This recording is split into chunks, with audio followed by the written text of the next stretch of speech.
لا تأسفن على الدنيا وما فيها، فالموت لا شك يفنينا ويفنيها.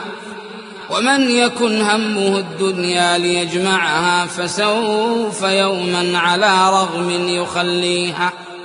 لا تشبع النفس من دنيا تجمعها، وبلغة من قوام العيش تكفيها. اعمل لدار البقاء رضوان خازنها، الجار أحمد والرحمن بانيها. أرض لها ذهب والمسك طيلتها، والزعفران حشيش نابت فيها. أنهارها لبن محض ومن عسل، والخمر يجري رحيقا في مجاريها. والطير تجري على الأغصان عاكفة، تسبح الله جهرا في مغانيها.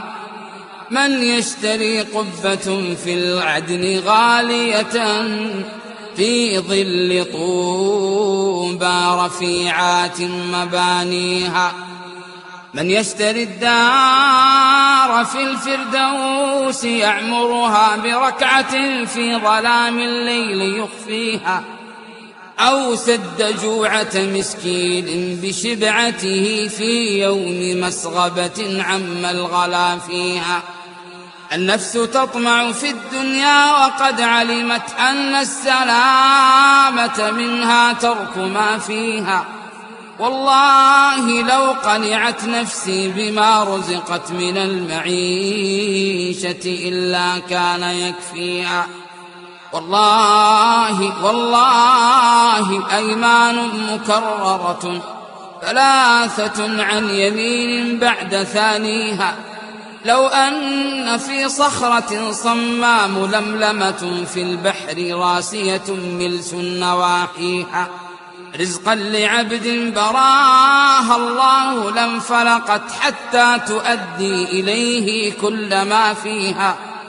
أو كان فوق طباق السبع مسلكها، لسهل الله في المرقى مراقيها. حتى ينال الذي في اللوح خط له، فإن أتته وإلا سوف يأتيها.